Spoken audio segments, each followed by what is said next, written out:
Alhamdulillah nasta'inuhu wa nastaghfiruh wa na'udzu billahi min syururi anfusina wa min sayyiati a'malina man yahdihillahu fala mudhillalah wa man yudlil fala hadiyalah. Asyhadu an la ilaha illallah wahdahu la syarikalah wa asyhadu anna Muhammadan abduhu wa rasuluhu alladzi la nabiyya ba'd. Amma ba'd. Alhamdulillah para jamaah sekalian, bersyukur kita kehadiran Allah Subhanahu wa taala atas segala kenikmatan yang Allah limpahkan kepada kita, anugerah yang tidak pernah terputus. Kehidupan yang digenapkan dengan hidayah taufik yang ada di dalamnya, yang membuat kita lebih mudah, yang membuat kita diberikan jalan agar kita mampu untuk mengoptimalisasikan aset waktu yang Allah beri sehingga bernilai dan berfungsi sebagai ibadah kepadanya. Yang mudah-mudahan seluruh amalan runtutan dari ibadah-ibadah kita dapat diterima oleh Allah, mendapatkan ganjaran yang sempurna di sisinya. Amin ya Allah rabbal alamin. Salawat serta salam mudah-mudahan selalu tercurah limpah selamanya kepada junjungan kita Nabi Muhammad sallallahu alaihi wasallam, kepada seluruh sahabatnya, keluarganya, tabi'in, pengikutnya, dan besar harapan kita pun dihimpun termasuk dalam umatnya yang mendapatkan syafaatul uzma nanti di yaumil qiyamah. Baik jemaah sekalian, pada subuh Sabtu ini insyaallah kita akan kembali mengupas lebih dalam mengenai makna dari surah Al-Balad.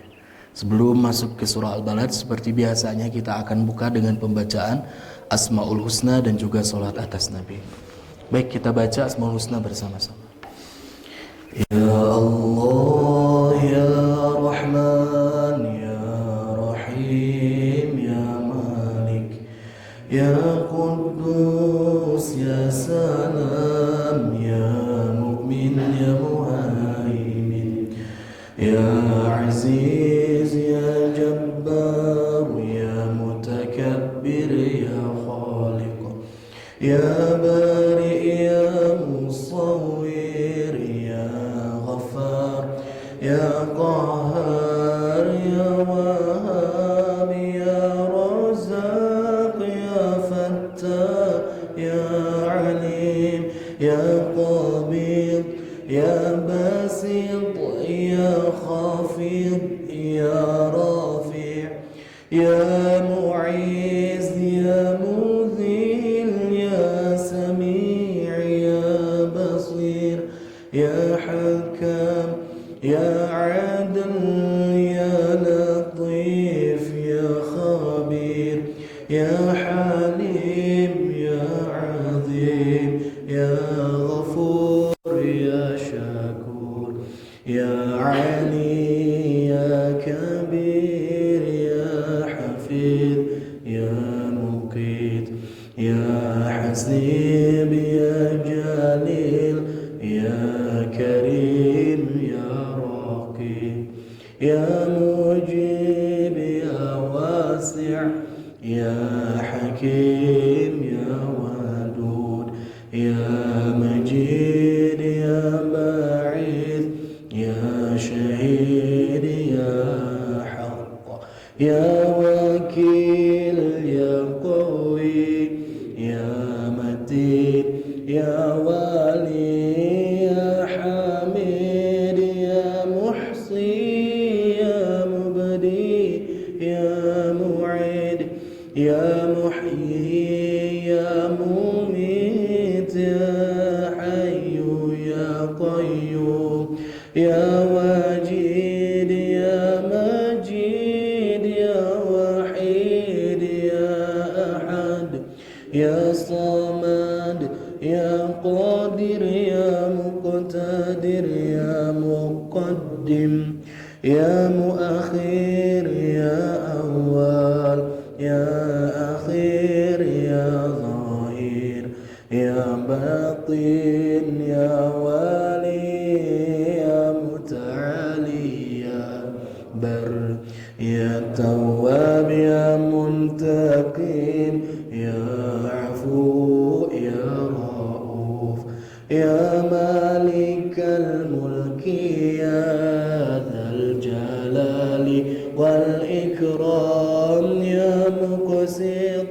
Ya Jami, Ya Ghani, Ya Mughni, Ya Mani', Ya Dhar, Ya Nafi', Ya يا هادي يا بديع يا بقي يا وارث يا رشيد يا صبور يا الله يا الله. صلى الله على محمد صلى الله عليه وسلم صلى الله على محمد صلى الله عليه وسلم. أنت شمس أنت بدر أنت نور فوق نوري أنت شمس أنت بدر أنت نور فوق نوري أنت كثير وغالي أنت مصباح الصدور. صلى الله على محمد صلى الله عليه وسلم صلى الله على محمد صلى الله عليه وسلم. يا حبيبي يا محمد يا عروش الخفقين يا مؤيد يا ممجد يا إمام القبلتين. Allahumma salli wa sallim wa barik alaih. Baik jemaah sekalian, kita masuk kepada sesi inti, yakni pembacaan surah Al-Balad di halaman ke 594,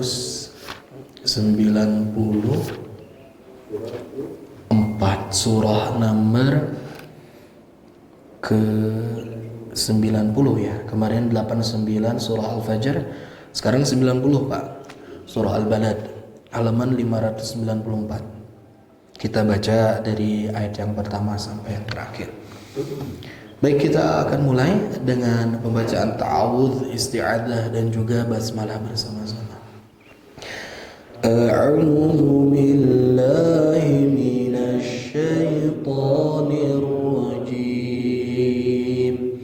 Bismillahirrahmanirrahim.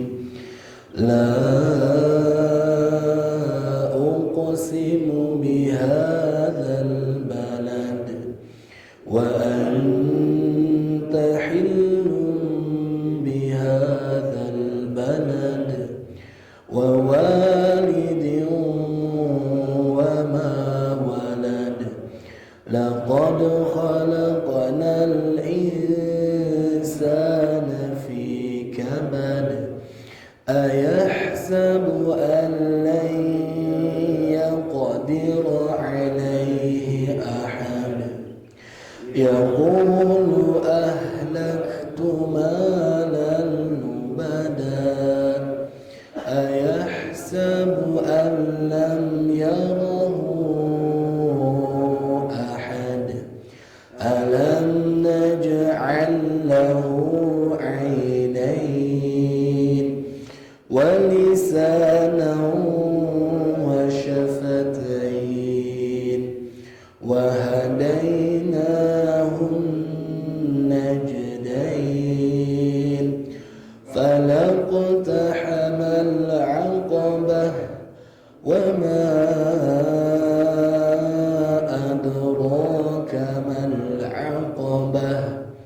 fakku raqabah aw id'amun fi yawmin dhi masghabah yatiman dha maqrabah aw miskinan dha matrabah thumma kana minal ladzina amanu wa tawassaw bis sabri wa tawassaw bil marhamah ulaika ashabul maimanah walladzina kafaru bi ayatina hum ashabul mash'amah alaihim narum muqsadah sadaqallahul azim sami'na wa ta'na ghufranaka rabbana wa ilaikal masir. Surah Al-Balad ya, surah nomor ke-90. Jumlah ayatnya ada 20. Ini salah satu surah favorit yang dibacakan oleh para imam ketika mengimami sholat berjamaah. Namun yang harus berhati-hati Pak, terkadang hafalan kita mendahului bacaan kita. Ketika dibaca alaihim narum muqsadah, seakan-akan bibir ini bergeliat ingin melanjutkan fi amadim mumaddadah. Ya, ujung dari surah Al-Balad ini termaktub di dalam surah At-Takatsur kalau saya. Alaihim narum muqsadah fi amadim mumaddadah. Nah, itu beda lagi surahnya. Makanya harus hati-hati dan teliti. Nah, kadang juga saya suka kadang salah. Biasanya kalau di akhir ujung surah itu, nada yang kita pakai itu nada penutup. Alaihim narum muqsadah, kan turun dan ditutup. Nah, kadang masih naik alaihim narum muqsadah. Nah, kita terus menggantung itu Pak. Dan padahal dia berhenti sampai situ karena terbiasa kita baca surah yang pendek. Nah, jamaah sekalian, surah Al-Balad ini Allah Subhanahu wa taala mengawalinya biasa ya, dengan sumpah. Di ayat yang pertama, di ayat yang kedua, ayat yang ketiga. Nah, 3 ayat ini mengawali dari surah Al-Balad dengan sumpahnya Allah Subhanahu wa taala sebanyak 4 kali Allah Subhanahu wa taala bersumpah. Nah, surah Al-Balad itu diturunkan sebelum Nabi Muhammad SAW hijrah ke Madinah. Makanya diklasifikasikan ini termasuk surah Makkiyah. Begitu jemaah sekalian. Dan selanjutnya ini kaitannya surah Al-Balad dengan surah yang sebelumnya. Kalau di Al-Fajr kita sudah mengupas, kita sudah mendengarkan firman Allah mengenai bagaimana kondisi orang-orang yang masuk ke dalam neraka Jahannam itu, yang mereka melakukan sebab-sebab dalam perbuatan-perbuatan di dunianya. Salah satunya di awal ayat 17, 18, 19, dan 20. Nah, ini adalah sebab ya, bagaimana orang-orang yang dimasukkan ke dalam jahanam. Mereka tidak memuliakan, tidak peduli terhadap anak yatim.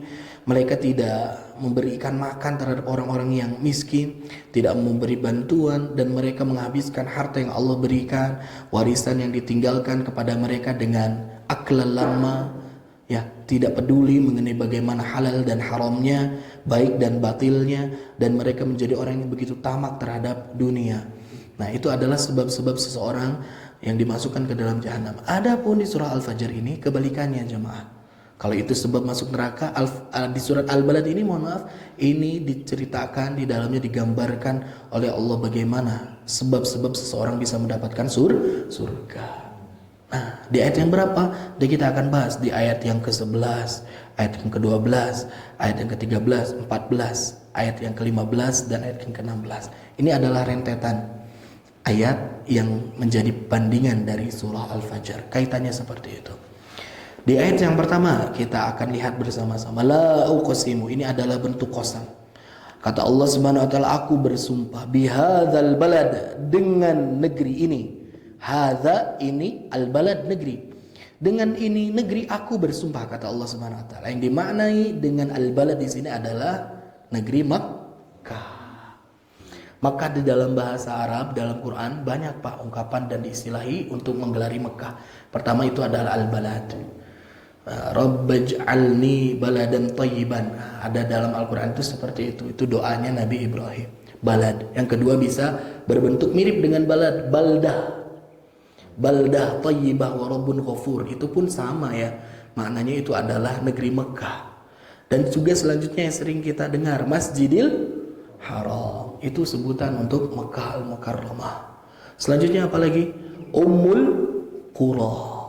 Ummul Qura. Ummu itu adalah sumber, induk, pokok, ibunya negeri-negeri, tempat-tempat, wilayah-wilayah.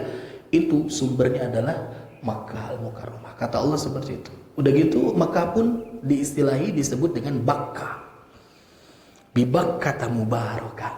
Bakkah. Sebelum disebut Makkah, makna awalnya sebutannya itu adalah Bakkah. Satu lembah yang dikelilingi oleh bukit-bukit yang ada di sekitarnya. Lembah. Bakkah pun ini dimaknai dengan tangisan. Tangisan itu bahasa Arabnya buka. Makanya banyak orang yang datang ke situ itu sambil menangis. Kenapa? Yang pertama karena sangat ekstrimnya ya mengenai cuaca dan juga kondisi yang ada di Mekah, gersang, tandus, tidak ada air. Nah, yang kedua, banyak orang-orang menangisi mengingat terhadap ya ritual ibadahnya. Karena kan dari dulu sudah dijadikan tempat untuk melakukan ibadah, ritual ibadah. Nah, ini adalah beberapa nama dari balad ini. Lantas Allah Subhanahu wa taala bersumpah dengan menggunakan al-balad. Banyak keistimewaan, banyak kemuliaan yang terkandung dari al-balad ini. Maknanya adalah bumi Makkah itu. Makkah mulia karena di dalamnya ada Ka'bah. Bahkan di dalam surah Al-Hajj ayat ke-25, di penggalan ujung dari ayat tersebut, itu memberikan satu keistimewaan khusus bagi Makkah ini. Kata Allah Subhanahu wa taala, "Wa may yurid fihi", siapa orang yang berkeinginan ketika ada di dalam Makkah itu, di Masjidil Haram itu, dia melakukan zulman ataupun yulhid, dia melakukan sebuah maksiat ketika berada di Masjidil Haram, maka Allah Subhanahu wa taala dzikhu bi'adzabin alim. Allah akan siapkan bagi dirinya azab yang pedih. Maknanya apa jamaah sekalian? Ada kekhususan ketika kita masuk ke daerah teritori yang Masjidil Haram yang dimuliakan oleh Allah, kita tidak boleh membawa niatan buruk di dalamnya. Tidak boleh ada planning, tidak boleh ada rencana yang buruk. Tidak boleh terbetik keinginan untuk bermaksiat kepada Allah Subhanahu wa taala. Jangankan untuk melakukannya, terbetik saja dalam hati nggak boleh. Itu kekhususan. Walaupun sebetulnya dimanapun tidak boleh, tapi ini ada kekhususan. Nudzikhu bi'adzabin alim. Allah Subhanahu wa taala akan persiapkan, akan ganti nih niat maksiat itu dengan azab yang pedih. Makanya jangan main-main. Kalau udah masuk ke Mekah, bersihkan hati, luruskan niat kita, murnikan tujuan dan motivasi ketika kita masuk ke dalam Mekah. Nggak boleh ada harapan pada maksiat. Jangankan untuk bermaksiat ya, untuk merusak alam yang berada di daerah Masjidil Haram itu terlarang. Bahkan ada yang sangat ekstrim itu apa? Sampai mencabut rerumputan yang berada di sana pun itu haram. Nggak boleh untuk merusaknya. Apalagi bermaksiat kepada Allah Subhanahu wa taala di dalam kawasan haram. Itu salah satu keutamaan keistimewaan dari balad ini. Dan selanjutnya jemaah sekalian di ayat yang kedua, wa anta hillum bihadzal balad, dan engkau Muhammad hillun, engkau halal, engkau boleh untuk meninggali, untuk menempati, untuk bermukim bihadzal balad, di negeri Mekah ini. Kata Allah seperti itu. Yang menarik apa jemaah sekalian? Kan kita tahu bahwasanya surah ini turun di Mekah. Pada saat itu banyak sekali perlawanan dari kafir Quraisy memerangi dakwah Rasul dan memboikot Rasul, bahkan seakan-akan menggiring Rasul agar keluar dari bumi Mekah itu. Tapi di saat yang bersamaan, ketika kondisi yang menjadikan Nabi pesimis, bisa nggak dihidup di Mekah ini gitu, sehingga Nabi harus berhijrah nanti selanjutnya. Tapi Allah menjanjikan, engkau itu halal hidup di sini, engkau boleh hidup di sini, engkau bisa bermukim di sini. Dan itu adalah salah satu janji Allah Subhanahu wa taala kepada Nabi Muhammad, yang ketika Nabi Muhammad dengan berat hatinya meninggalkan Mekah yang tercinta, kampung halamannya, untuk berhijrah menuju Yathrib. Di situ Nabi sudah membawa satu motivasi yang besar. Nanti suatu saat saya akan kembali ke bumi Mekah karena janji Allah Subhanahu wa taala. Ya. Dan ini Allah Subhanahu wa taala wujudkan jemaah sekalian. Di tahun ke-8 Hijrah, setelah Nabi membangun kekuatan, setelah Nabi memanage sebuah pasukan yang besar, kekuatan Islam mulai muncul, maka di tahun ke-8 Nabi kembali menuju Mekah dan terjadilah Fathu Makkah. Fathu Makkah, dibukanya Makkah. Turunnya pertolongan dari Allah Subhanahu wa taala untuk menjadikan Mekah itu menjadi halal untuk Nabi tempati, jamaah sekalian. Dan kehalalan ini juga tafsiran selanjutnya, di dalam Mekah itu Allah Subhanahu wa taala tidak meridhoi adanya bentuk kesyirikan, tidak meridhoi adanya bentuk kemaksiatan, tidak meridhoi ada bentuk-bentuk pelanggaran-pelanggaran akidah khususnya. Dan sampai sekarang kita terbukti di sana. Orang non muslim, orang kafir itu najis masuk ke daerah Masjidil Haram. Makkah itu nggak boleh, khusus untuk Makkah. Karena Allah tidak menginginkan hal itu terjadi. Nah, ini kebahasan mengenai najis. Najisnya maksud di sini adalah khusus ya. Seorang non muslim tidak boleh masuk ke dalam kawasan Masjidil Haram. Ya, itu sudah jelas. Dan para ulama seluruhnya bersepakat. Tapi kalau non muslim masuk ke dalam masjid selain Masjidil Haram, nah itu diperbolehkan. Tapi dengan alasan yang jelas. Ke masjidnya pada naon, pada ngotoran unggul, pada berbuat apa, harus jelas. Kalau berbuat hal-hal yang diperbolehkan, maka silahkan. Nah, tapi kalau Masjidil Haram tidak boleh. Nah, halalnya Mekah itu karena di dalamnya sudah tidak ada kesyirikan, dan Allah Subhanahu wa taala memerintahkan ketika Fathu Mekah 300-an lebih berhala yang ada di dalamnya seluruhnya dimusnahkan, dihilangkan. Ada satu kisah jemaah sekalian, ketika Nabi Muhammad SAW masuk ke Mekah, seluruh orang pada saat itu diminta oleh Nabi Muhammad SAW untuk masuk ke dalam Islam. Dan mereka kebanyakan, lebih dari hampir 90%-an itu bersyahadat kepada Nabi Muhammad SAW. Selainnya dari itu tidak mau untuk masuk ke dalam Islam, maka mereka memilih untuk keluar dengan cara yang damai. Tidak ada istilah keluar dari Mekah, simpan di sini barang-barang bawaannya, harta bendanya taruh di sini, nggak boleh. Tapi Nabi Muhammad SAW memberikan kebebasan, silahkan kalau mau keluar, bawa semua aset-aset, harta-harta yang kau miliki. Kalau kamu di sini masuk Islam.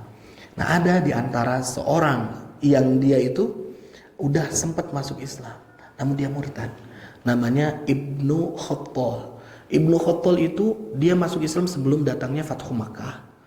Namun dia murtad, bahkan sampai dia pernah sempat membunuh seorang muslim. Dan itu menjadi DPO. Masuk ke dalam jajaran orang-orang yang dicari oleh kaum muslimin, termasuk oleh Nabi Muhammad SAW.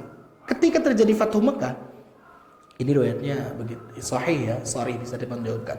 Ibnu Khattal ini dia berlindung di mana? Di kiswahnya Ka'bah, sambil memegang kiswah Ka'bah, ingin menyelamatkan dirinya dari kejaran kaum muslimin. Karena dia tahu dia begitu munafik terhadap kaum muslimin. Pernah dia masuk Islam, kemudian dia murtad, bahkan dia membunuh kaum muslimin. Hingga akhirnya dia memegang kiswah, kata para sahabat, ketika sudah masuk ke Mekah, dibuka peralatan perangnya, ketika melihat masih ada Ibnu Khattal, dia sedang memegang kiswah. Hingga akhirnya bertanya sahabat, wahai Rasul, Ibnu Khattal ketemu nih, mau diapain nih? Bunuh dia. Tapi dia menggenggam kaum kiswah, dia meminta bertaubat. Tidak, bunuh dia, karena dia sudah membunuh, dan itu hukum qisas berlaku. Nabi Muhammad SAW membuka Fathu Mekah itu dari pagi, itu diperbolehkan oleh Allah untuk menyerang, dalam arti mengekspansi dan melakukan peperangan di dalamnya itu sampai datangnya waktu asar. Karena apa jamaah sekalian? Sebetulnya dilarang ya untuk adanya peperangan di kawasan Masjidil Haram, itu terlarang.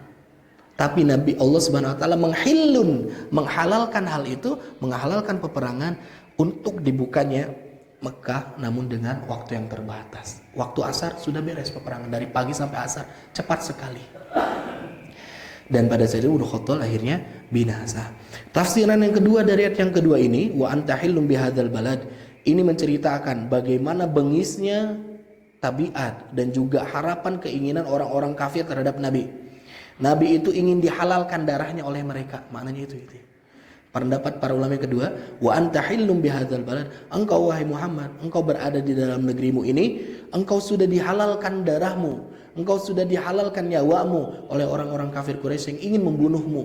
Jadi mereka menghalalkan segala cara untuk membunuh Nabi Muhammad SAW. Itu makna yang kedua. Namun yang diambil yang lebih kuat tafsirannya itu yang pertama. Nabi Muhammad diberikan kehalalan. Maknanya halal itu jamaah sekalian, dia lepas dari setiap ikatan yang mengikat dirinya. Contoh, ketika kita datang ke sebuah toko, ke tempat kios buah, kan kita kalau mau makan harus bayar, betul? Tapi ada satu kalanya, ada satu momen di mana si penjual ini, silakan, sok dicoba dulu. Nah, ini adalah bentuk kehalalan untuk kita, terlepas dari ikatan untuk membelinya sebelum kita mencicipi. Jadi ketika kata pedagang itu silakan dicoba dulu, itu ada sebuah kehalalan yang kita dapatkan untuk mencoba makanan itu. Begitupun dengan diistilahi dalam halal ini, Nabi Muhammad SAW dilepaskan dari segala ikatan, belenggu-belenggu, larangan-larangan untuk Nabi bisa bermukim di negeri Makkah itu. Tidak ada lagi yang menghalang Nabi, semua ikatan itu lepas. Jadi Nabi bebas untuk hidup di Al-Balad. Namun ternyata kita tahu Nabi meninggalnya di mana? Di Makkah atau di Madinah, Pak? Di Madinah. Karena Nabi Muhammad SAW sudah menjadikan Madinah sebagai Madinatun Nabi, kotanya Nabi, tempat mukimnya Nabi. Bahkan dalam Al-Quran yang dianggap haram itu hanya satu sebetulnya, itu adalah Masjidil Haram Mekah. Tapi yang menjadikan Madinah menjadi haram juga itu siapa? Nabi Muhammad SAW. Nabi Muhammad bersabda, sesungguhnya tanah haram itu tanah Mekah itu sudah dimuliakan oleh Allah Subhanahu Wa Taala. Salah satunya lewat tangan siapa? Lewat tangan Nabi Ibrahim alaihissalam. Dan kini aku mengharamkan, memuliakan tanah ini, tanah Yasrib, menjadi tanah haram yang kedua. Makanya kita kenal dengan istilah Haramain. Betul Pak? Dua tanah yang haram, yang mulia, Makkah dan juga Madinah. Selanjutnya, wa walidi wa ma walad. Ini adalah sumpahnya Allah Subhanahu Wa Taala. Faktor yang ketiga yaitu adalah Allah Subhanahu Wa Taala bersumpah demi pertalian bapak, wa ma walad, dan juga demi anaknya. Nah, di sini memberikan sebuah urgensitas kepada kita bahwasanya Allah nih saking memuliakannya pertalian antara ayah dan juga anak, pertalian nasab itu sampai Allah abadikan di dalam surah Al-Balad. Penting ini jemaah sekalian. Karena apa? Karena ketika seorang ayah dia memiliki anak, anaknya itu memiliki hak atas pertanggungjawaban dari ayahnya. Begitupun ayah memiliki hak untuk dibaktikan oleh anaknya selama hidupnya. Yang kedua apa? Adanya istilah untuk mewarisi harta warisan, baik dari ayah ataupun anak. Ya, ketika ayahnya meninggal, maka anaknya mendapat warisan. Begitupun ketika contohnya anaknya lebih dulu meninggal dan dia membawa harta, meninggalkan harta, maka tirkah hartanya yang ditinggalkan oleh anaknya itu halal untuk ayahnya, ada bagian untuk ayahnya. Ini ada antara waris dan waris. Yang kedua, urgensitasnya apa? Maka harus diperhatikan bagi seorang ayah melihat kondisi agama anaknya. Ini penting di mata Allah Subhanahu Wa Taala. Pertalian hubungan antara ayah dan anak itu penting sekali. Ayah bertanggung jawab terhadap akidah anaknya. Ya, ada sebuah ungkapan yang kuat yang mulai muncul hari ini. Ada seorang ayah yang menikahkan putrinya terhadap seorang laki-laki yang mungkin dia baru kenal. Kata ayahnya bilang, silakan saja engkau bawa anakku. Anakku yang dulu selama hidupnya dari kecil aku nafkahi. Ketika engkau bawa anakku, engkau berikan nafkah secukupnya, bahkan engkau hanya berikan makan 1 hari 1 kali, tidak apa-apa, silakan saja bawa. Ketika anakku bersamaku, dia tinggal di tempat yang layak, ya, dengan kendaraan yang layak, dengan fasilitas yang layak. Ketika engkau bawa sekarang anakku, engkau hidup dengan seluruh keterbatasanmu, engkau hidup dengan seluruh apa yang ada dalam dirimu, dan itu jauh dari kata layak. Silakan, tidak apa-apa, ambil anakku untukmu. Tapi jangan sampai pernah lupa untuk mengajaknya masuk ke dalam surga sehingga dia bertemu dengan aku, ayahnya. Itu sangat penting antara seorang ayah dan anaknya, apalagi terhadap anak gadisnya. Ini sangat berat ya, sangat berat sekali. Maka dari itu jamaah sekalian, mudah-mudahan Allah memampukan kita sehingga kita memberikan tarbiyah pendidikan terbaik untuk anak kita. Dan yang selanjutnya di ayat yang keempat, ini penting juga nih jamaah. Udah beres, Allah Subhanahu wa taala menyebutkan sumpah demi sumpahnya. Sehingga di ayat yang keempat Allah buka ayat ini, intronya dengan apa? Laqad khalaqna, sungguh kami telah ciptakan al-insana, manusia, fi kabadin, dalam keadaan susah payah. Tafsiran yang pertama maknanya ini menggeneralisir. Secara universal manusia itu pasti dalam kehidupan di dunia ini susah dan payah. Ada momen, ada saatnya pasti mendapatkan kesulitan dan juga penderitaan. Itu pasti. Mau muslim, mau kafir. Mau mukmin, dia beriman sama Allah atau menutup diri terhadap Allah. Mau benghar, mau kaya ataupun yang miskin, pasti ada kesulitan, kesusah payah dalam hidupnya. Karena setiap bayi yang lahir, mereka mengalami satu prosesi kehidupan yang seluruhnya orang sama mendapatkan itu. Bayi lahir gak bisa apa-apa, Pak. Bahkan baru lahir saja langsung diputus tuh tali pusarnya. Ya, itu menyakitkan, semua orang pasti merasakan. Setelah itu dia berkembang, dia tidak bisa apa-apa, hanya buayan dari ibunya yang mampu untuk menghidupkannya, dikasih air ASI. Gak bisa langsung makan nasi. Udah mulai gede sedikit, mulai tumbuh giginya, panas, hareeng, semuanya pasti ngalaman, Pak. Nu benghar, anu masakin, orang yang biasa aja, orang berlebihan, semuanya pasti merasakan. Bagaimana bersusah payah seorang bayi itu ketika dia mencoba untuk membalikan badannya, mencoba untuk duduk, mencoba untuk merangkak, mencoba untuk berdiri, jatuh lagi, semuanya mendapatkan kesusah payah. Sehingga dia balita, dia berusaha untuk berbicara, mencerna bahasa. Itu pun menyulitkan dirinya. Hingga akhirnya dia besar, tumbuh menjadi balita. Dia melihat sosok ayahnya, meniru gerak-gerik ayah dan ibunya. Dia akan menganggap baik sesuatu yang dianggap baik oleh ayahnya. Dia akan menganggap buruk terhadap sesuatu yang dibenci oleh ayah dan ibunya. Maka nih peran orang tua sekali lagi penting sekali bagi anak kita. Penting sekali bagi anak kita. Saya tahu mana yang baik dan buruk, mana yang harus dilakukan atau kerjakan. Siapa yang memberi contoh? Orang tua. Kalau orang tuanya saja sudah tidak bisa memberikan contoh yang baik, bagaimana anaknya nanti akan meresapkan seluruh tarbiyah pembelajaran itu dalam dirinya? Nanti besok lusa mungkin dia tidak akan dapat menjadi orang yang berguna untuk dirinya sendiri bahkan. Fi kabad, orang seluruhnya susah payah Pak ketika hidup. SD susah lah kita merasakan. SMP ada ujian-ujiannya. Ketika mau masuk ke perguruan tinggi berat lagi urusannya. Banyak kompetisi yang kita hadapi. Termasuk ketika bekerja pun susah lagi, semuanya pasti mengalami fase ini. Nu benghar ente sami wae sadayana ge pasti ada dalam kondisi-kondisi momen-momen yang menjadikan dirinya sulit untuk mengambil keputusan, untuk melangkahkan mana yang harus dia ambil dalam kehidupannya, jalan apa yang harus dia tempuh. Itu menyulitkan diri. Maka semuanya sama kata Allah Subhanahu wa taala. Yang beda cuma satu aja, ketika udah mati. Kalau orang kafir kabarnya selamanya. Susah payahnya bukannya di dunia, di bawah mati dia susah payahnya, Pak. Tapi orang mukmin insya Allah sesulit apapun dia menjalani kehidupan, udah mati dia bawa bekal amal soleh, udah mati dia yakin sama Allah, yakin sama hari akhir, udah mati dia banyak bersedekah, berinfak, maka dia akan mendapatkan sebuah hal yang tidak pernah membuat dirinya sedih selama-lamanya, masuk ke dalam surga. Ya, setelah mati pun orang mukmin ada kesulitannya memang. Ketika di barzakh bagaimana mendapatkan fitnah kubur itu, dibangkitkan di mahsyar bagaimana menunggu dari penghisaban orang-orang yang ada di seluruh muka bumi ini yang pernah dihidupkan oleh Allah, itu kan memberatkan. Ketika melewati sirat, bagaimana cara dia melewati sirat tersebut? Jembatan yang begitu sangat tipis dan tajam, di bawahnya neraka yang membara. Bagaimana cara kita? Susah. Baru pada saat kita masuk ke dalam surga, kita beristirahat mendapatkan kenikmatan. Makanya pantas jemaah sekalian, Imam Ahmad pernah ditanya oleh seorang yang dia datang dari Khurasan. Jauh-jauh datang dari Khurasan bertemu Imam Ahmad, bertanya, "Wahai Imam, aku ingin bertanya kepada engkau mengenai sebuah kerisauanku ketika menghadapi kehidupan ini." "Apa pertanyaanmu? Silakan tanyakan saja." "Kapan?" kata seorang laki-laki ini.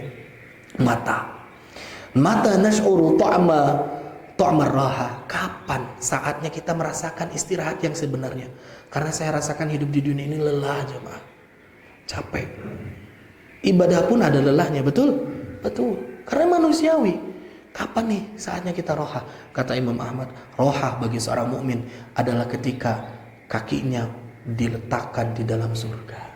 Ketika awal langkah kakinya memasuki surga, itu adalah roha bagi seorang mukmin. Maka kehidupan di dunia sudah jelas payah, memang seperti itu. Gak apa-apa, semua orang mengalami. Kita bersusah-susah dulu di sini, nanti masuk ke dalam surga beres seluruh kesusahan itu jamaah. Itu tafsiran yang kedua, yang pertama. Yang keduanya apa? Yang dimaknai dengan laqad khalaqnal insan, al-insan di dalam ayat ini adalah orang-orang kafir. Jadi jamaah sekalian, kata al-insan itu ada di dalam Al-Quran. Namun dikhususkan kata para mufassir di juz ke-30, ini juz amma ini, kalau ada kata insan, itu merujuknya mengatasnamakan orang-orang kafir. Jadi maknanya apa? Laqad khalaqnal insan. Allah sudah menjadikan orang-orang kafir itu, al-insan, orang-orang kafir di sini, fi kabad, dalam keadaan lemah, dalam keadaan susah payah dalam menjalani kehidupan. Kenapa disebut hanya orang kafir?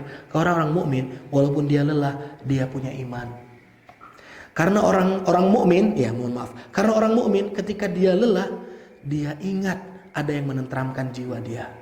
Walaupun lemah raganya, walaupun capek badannya, letih, lunglai, lesu, tapi dia ingat ada harapan besar, pahala dari Allah Subhanahu wa taala. Makanya secapek apapun kita kan, ya alladzina amanu tatmainnu qulubuhum bi dzikrillah. Beres sama zikir sama Allah mah. Ala bi dzikrillah tatmainnul qulub. Hatinya akan tenang, tentram, tidak merasa lelah hatinya walaupun badannya lelah ya. Karena apa? Ada iman. Karena ingat sama Allah Subhanahu wa taala, dan itu yang tidak dimiliki oleh orang-orang kafir.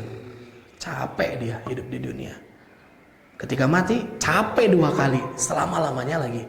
Susah sekali kehidupannya. Makanya kita beruntung ya diberikan anugerah, mendapatkan iman dan Islam. Kenikmatan yang pertama yang harus kita syukuri jemaah.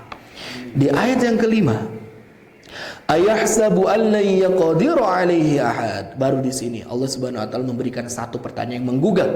Ayahsabu, apakah dia itu, manusia itu mengira, dia itu berspekulasi, an la yaqdiru, bahwasanya dia itu tidak ada yang menggenggam, tidak ada yang berkuasa alaihi, atas dirinya, ahadun, siapapun. Kalau terjemahan bebasnya, apakah manusia ini tidak merasa bahwasanya hidupnya itu ada yang berkuasa? Ada yang memegang terhadap kuasa hidupnya. Apakah dia merasa bahwasanya hidupnya itu bagaimana kuasa dirinya saja? Kata Allah bertanya seperti itu. Apakah tidak ada Tuhan yang mengatur dan juga memelihara kehidupannya, sehingga dia mampu untuk berbicara dengan sombongnya, hidup aing kumaha aing. Nah, hidup gua gimana gua? Hidupku semauku. Apa urusan lo? Nah, orang-orang yang berbicara seperti itu, dia seakan-akan mengingkari terhadap ayat Allah Subhanahu wa taala. Apakah manusia mengira bahwasanya tidak ada yang berkuasa atas dirinya? Allah Subhanahu wa taala berkuasa menggenggam setiap ubun-ubun di atas kepala manusia. Allah yang berkuasa untuk mematikan dan menghidupkan seorang manusia. Allah yang memberikan kuasa untuk memberikan kebahagiaan dan juga kesedihan. Allah yang berkuasa untuk memberikan kesehatan, kelapangan hidup, ataupun sebaliknya, kesulitan dan juga penderitaan ataupun sakit dalam hidup. Allah yang berkuasa. Itu jemaah sekalian. Makanya di sini Allah sebenarnya mengingatkan kepada kita, tidak ada yang hebat dari diri seorang manusia kalau tidak dihebatkan oleh Allah Subhanahu wa taala. Tidak ada yang mampu dilakukan oleh diri seorang manusia kalau tidak dimampukan oleh Allah Subhanahu wa taala. Tidak ada satu hasil dan kesuksesan yang dapat didulang oleh seorang manusia tanpa pertolongan dari Allah Subhanahu wa taala. Seluruhnya ini atas kehendak dan juga izin dari Allah. Sebagaimana yang senantiasa kita resapi dalam kehidupan, la haula wala quwwata illa billah. Tidak ada daya dan upaya, tidak ada kekuatan, melainkan seluruhnya datang dan bersumber dari Allah Subhanahu wa taala. Orang beriman ketika mendapatkan banyak keberhasilan, dia ingat di belakang ada bantuan dari Allah Subhanahu wa taala. Ketika dia masuk ke dalam fase-fase kesulitan dan kegagalan, dia ingat ini sudah ditulis oleh Allah, memang sudah harusnya saatnya saya masuk ke dalam fase sulit ini. Dan ketika dalam keadaan sulit itu kan Allah Subhanahu wa taala ingin menghapuskan dosa demi dosa yang ada dalam diri kita. Jadi jangan sampai kita menganggap, jemaah sekalian, apa yang ada dalam genggaman kita itu pure, murni atas kehebatan diri kita sendiri. Nanti bahaya, akhir-akhirnya endingnya seperti Qarun, seperti Haman. Kenapa engkau bisa mendapatkan harta yang kehidupan? Nih, tanganku yang bekerja, otakku yang berpikir, mulutku yang berbicara. Karena kehebatan aku. Maka karena itulah sampai sekarang setiap kita menggali dalam tanah dapat perhiasan, dapat harta, disebut harta karun sampai akhirnya. ditenggelamkan masuk ke dalam bumi. Yaqulu ahlaktu malan lubada. Di ayat ini adalah satu gambaran kecongkakan orang-orang manusia yang hidup. Mereka ketika mendapatkan harta dari Allah Subhanahu wa taala, mereka menyebutkan dengan bangga, aku telah menghabiskan harta itu. Harta yang banyak itu dihabiskan seluruhnya olehku. Menganggap bahwasanya tidak ada tanggung jawab dari harta yang Allah titipkan dalam kehidupannya. Bahkan di sini Allah Subhanahu wa taala menggunakan kata ahlak. Halak itu ihlak itu artinya kebinasaan. Maknanya apa? Harta, uang yang digunakan untuk berfoya-foya, uang yang digunakan tidak ada manfaatnya, itu tidak akan bernilai manfaat kebaikan untuk dirinya, melainkan ihlak, membinasakan dirinya sendiri. Uang yang kita pakai buat foya-foya semata, Pak. Itu tidak ada nilai sedekah di dalamnya, tidak ada nilai infak di dalamnya, tidak ada kebaikan di dalamnya. Yang ada apa? Ya, kebinasaan untuk dirinya sendiri. Nah, terkadang ini kebiasaan orang-orang jahiliyah zaman dulu. Mereka itu bermaksiat, mengeluarkan uang yang banyak, dan dia bangga dengan infak di jalan setan itu. Dia itu bangga ketika uangnya dipakai buat maksiat, bikin party, undang 100 biduan, ya, sembelih 100 ekor domba, kita berpesta, arak-arak, siapkan drum-drum lah, geus duit tadi sati saya ya. Nah, mereka itu berbangga-bangga dengan mengeluarkan harta di jalan-jalan kemaksiatan. Na'udzubillahi min dzalik. Gitu. Ayat yang selanjutnya sebagai penutup di kajian ini, insyaallah nanti kita akan lanjut di termin yang selanjutnya. Ayat yang ketujuh, jamaah sekalian, ini pertanyaan yang kedua yang menggugah dari Allah Subhanahu wa taala. Ayahsabu allam yarahu ahad. Apakah dia mengira, manusia itu mengira bahwa tidak ada yang mampu melihatnya siapapun? Apakah dia itu mengira bahwasanya dia akan terlepas dari penglihatan? Ya, mungkin terlepas dari penglihatan manusia, tapi dilihat oleh Allah Subhanahu wa taala. Kebanyakan dari kita, jemaah sekalian, kita menjalani kehidupan yang baik, pekerjaan yang baik. Karena apa? Kita diawasi. Ada bos yang memantau pekerjaan dan kinerja kita. Dalam hal-hal yang lain ada istilahnya BPK, ada KPK yang senantiasa mengawasi nih. Nih kerjaan nih bener gak nih? Dana nih betul gak? Ada tim auditor yang senantiasa bikin orang was-was. Makanya kita ambil jalan-jalan yang sehat-sehat saja, yang fair-fair aja, yang jelas-jelas aja. Kenapa? Karena kita takut nanti satu saat diteliksik, dicari tahu, ditelusuri dana dari mana, dilakukan untuk apa, kita takut. Makanya ada orang yang takut hanya sebatas kepada manusia. Dan kadang kita seperti itu. Mananya apa? Ketika kita bersama orang lain, kita tidak bermaksiat. Ketika kita masih bersama anak kita, kita malu untuk melakukan dosa. Ketika kita sama istri, kita masih menahan diri kita dari melakukan pelanggaran-pelanggaran. Tapi ketika kita sendiri, ketika kita hanya bersama Allah, kita sering melakukan maksiat. Di mana posisi Allah dalam kehidupan kita? Ketika bersama makhluk, kita menahan diri dari perbuatan rusak. Tapi ketika bersama Allah saja, kita berani untuk bermaksiat di hadapannya secara terang-terangan. Na'udzubillahi min dzalik. Dan paling banyak dosa kita itu adalah dosa yang dilakukan dalam kesunyian dan kesendirian. Hati-hati jemaah sekalian. Ya. Jadi kalau kita sudah merasa dimurokobahi, dilihat oleh Allah Subhanahu wa taala, maka sebetulnya tidak akan ada lagi orang-orang yang melakukan tindakan-tindakan yang melenceng. Tidak akan ada lagi orang-orang yang dia itu melakukan tindakan-tindakan yang tidak pantas, bermaksiat. Tidak mungkin kalau dia yakin Allah melihatnya. Faman ya'mal mithqala dzarratin khairan yarah wa man ya'mal mithqala dzarratin syarran yarah. Mau baik mau buruk yarahu, Allah lihat, Allah pantai. Wa ma yalfidhu min qawlin illa ladayhi raqibun atid. Bahkan Allah merintahkan langsung kepada malaikatnya untuk membersamai kita. Tidak ada satu kecap kata pun yang kita keluarkan, melainkan seluruhnya tidak pernah terlupa untuk dicatat oleh Raqib dan Atid, malaikat yang senantiasa membersamai dan mengawasi, Atid yang senantiasa dekat dan melekat dengan kita. Gak bisa kemana-mana. Qul in tukhfu ma fi sudurikum aw tubduhu ya'lamullah. Mau ucapan yang disamarkan di dalam hati, digerenteskan hanya dalam hati atau diucapkan di lisan kita, ya'lamullah, Allah seluruhnya tahu jemaah. Makanya saya suka bergetar ya. Aduh, kalau maksiat enggak ada siapa-siapa, keinginan maksiat besar, syahwat membuncah, tarikan-tarikan menuju jalan-jalan yang buruk, ya Allah. Tapi kalau udah ingat, ya Allah, Tanya teganya nalika aya batur teu maksiat, nalika sorangan wani maksiat. Ya, taruh di mana posisi Allah dalam kehidupan kita? Ya, baik jamaah heulah cekap sakitu panginten. Baik, insyaallah kita akan lanjutkan di ayat yang ke-6 dan seterusnya di pekan depan. Apabila ada yang ditanyakan ataupun ditambahkan, dikoreksi mengenai hal ini, waktu dan tempat saya persilahkan. Ada yang mau tambahkan, Pak? Cukup? Ya, kita cukupkan saja. Insyaallah besok kita kembali bersama untuk melaksanakan ta'lim. Insyaallah akan diisi oleh Ustaz Iya Mufti ya, hari Ahad subuh. Dan juga saya meminta kepada jemaah kerelaan hati, kelapangan hati, ketulusan jiwa untuk sama-sama kita doakan putra dari Bapak Asep, Ibu Hesti ya. Ibu Hesti yang putranya saat ini sedang dirawat sakit. Izza, salah satu murid saya juga di sini yang semangat belajar Al-Quran. Mudah-mudahan Allah SWT segera berikan kesembuhan, diberikan proses pemulihan yang cepat sehingga bisa beraktivitas kembali menimba ilmu di pesantren seperti sedia kala. Amin Allah rabbal alamin.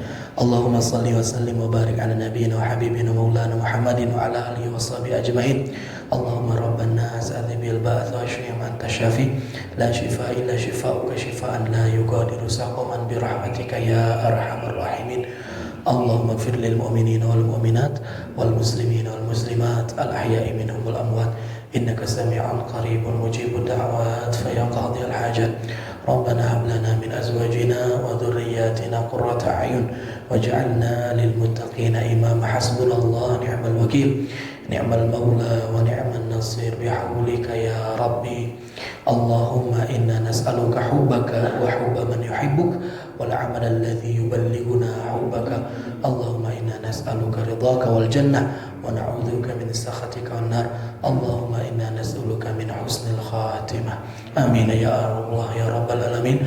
Rabbana atina fid dunya hasanah wa fil akhirati hasanah wa qina adzaban nar. Aqulu qali hadza wa astaghfirullah li wa lakum wa sallallahu ala nabiyyina Muhammad wa ala alihi washabihi ajmain. Wassalamu alaikum warahmatullahi wabarakatuh.